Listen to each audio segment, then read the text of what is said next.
Hey, I'm Hunt, and this is Hunt on LSU, your channel for LSU Fighting Tiger football talk. Enjoy the video. We want you to leave a comment below, hit that like button, and subscribe right below the video.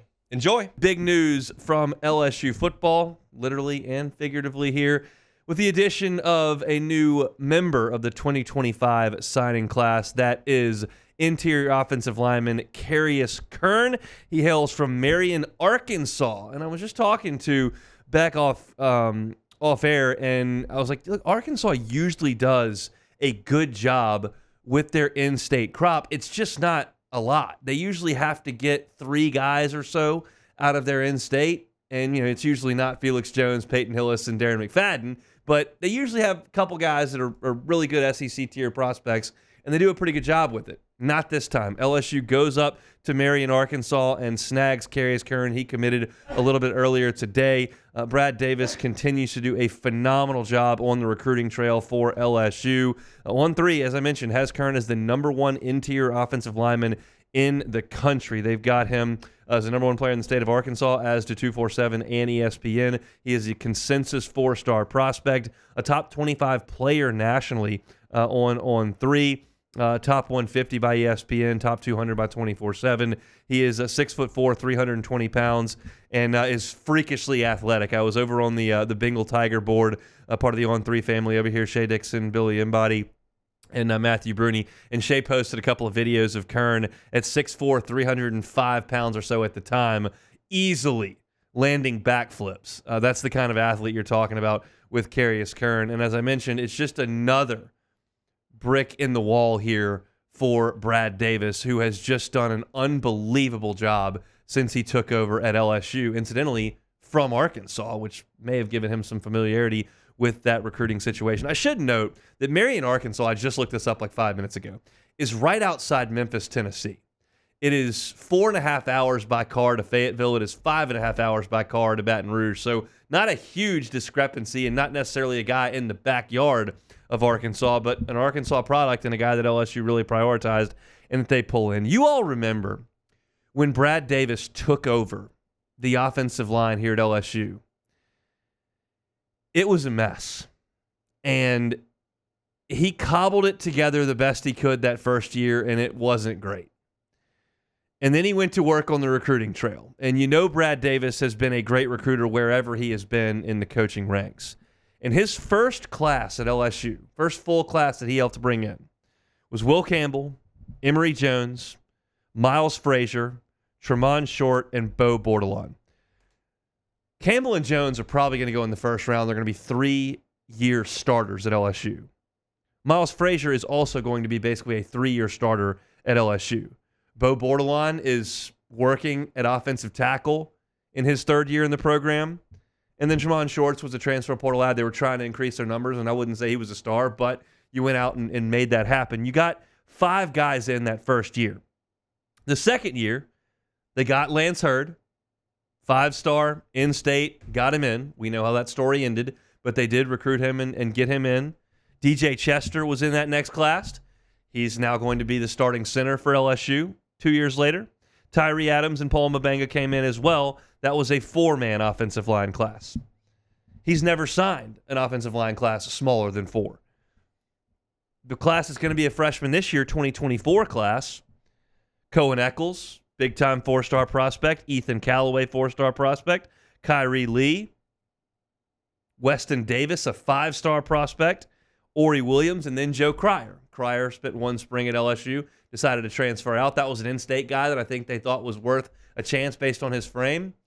Didn't work out at that first spring. But even with Cryer moving on, you've got 5 guys in this freshman class, 3 of which are high 4-star players, and 1 of which is a 5-star that you wrestled away from Texas A&M. And then you add Carrion Kerrigan in this class to Tyler Miller, a 4-star, Devin Harper, a 4-star from in-state, Brett Bordelon, a high 3-star prospect, and there's 4 more in this class. Offensive line is really, really difficult to evaluate because a lot of these guys are a lot bigger than everybody else on the field. Sometimes they don't move as well. Sometimes they're going to fill out over the course of 4 years and you don't really know what it's going to look like.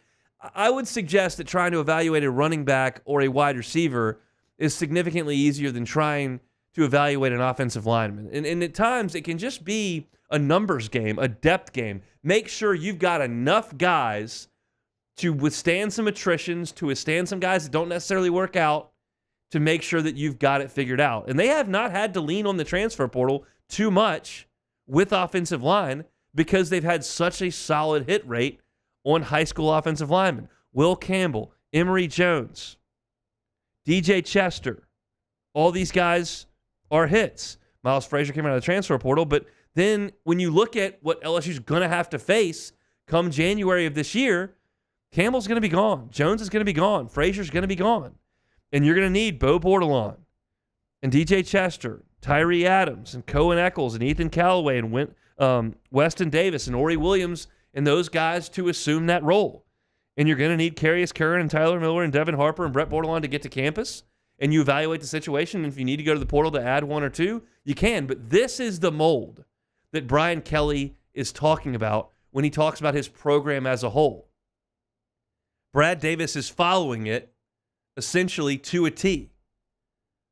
We're getting in on elite high school players, starting on the home base and expanding nationally. We're going to get them in early. We're going to develop them and graduate champions. And we're seeing at the offensive line that's happening.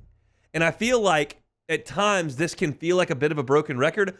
That's a good thing that LSU continues to get high-level offensive linemen, some of which are from right here in the backyard. You got to get Emory Jones. He's right there. You got to get Will Campbell. He grew up in Monroe. He's a big LSU fan. He's right there. The Bordelon brothers, big LSU family. They're right there. You got to make that happen.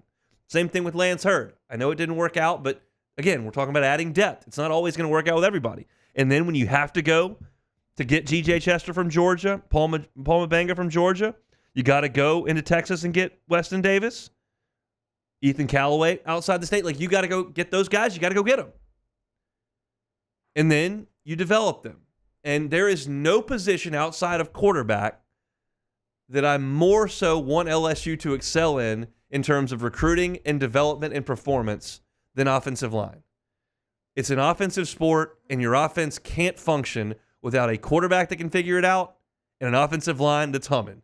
Coincidentally, I'm looking up at one of the 4 TV screens in here right now, and they're showing the Washington Commanders training camp. Jaden Daniels slinging it around. You don't have that guy, the offense doesn't look quite as good. But that guy has no chance if his offensive line can't perform.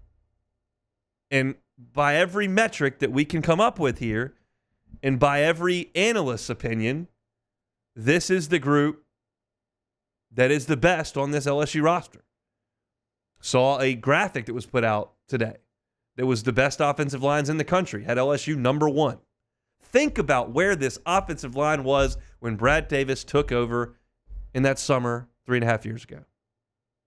Like, it was a disaster. He's turned it into the number 1 position group in the nation. And Carrion Kerrigan buys into that and wants to be a part of that and will be. To give you a perspective on the numbers Brad Davis has pulled in, and we're using commitments in this class because they haven't signed, but in terms of players that he's signed in 22, 23, and 24 and gotten commitments from in 25, that is 4 recruiting cycles for Brad Davis. He has brought in 19 players. 3 5-stars, 9 4-stars, 2 out of the portal. That's really, really, really good work. I talked to Brad Davis after the decision was made to fire Ed Ogeron. During that year, it was his first year here at LSU. And he was a little nervous because, as he said, like, I had a great job at Arkansas, but I wanted to be at LSU. His parents were here at the time. This was home. He had an opportunity to leave practice and go eat dinner with his mom and dad. That's a big deal. But then all of a sudden, 3 months in, your job security is completely uncertain because you don't know who the boss is going to be. Brian Kelly comes in. He's the one guy that Brian Kelly identified on the staff and said, we need to keep that guy right here. And I think a lot of people in that building are really happy they did because they've now got kind of a machine that they're building on the offensive line. And it's mandatory to be a championship-level football team, which is what LSU aspires to be. And they're doing a really good job of that. So Carrion Kerrigan, 4-star interior offensive lineman, the number 1 interior offensive lineman in the nation by On3, commits to LSU this morning. Tigers well on their way to a top 5, potentially top 3, potentially number 1 signing class. And Carrion Kerrigan a huge part of that as he jumped in the boat today. Hey, thanks for watching Hunt on LSU. Before you get out of here, do us a couple of favors. Hit that like button, leave your comments below, and subscribe to the channel for all your Fighting Tiger football talk. See you next time.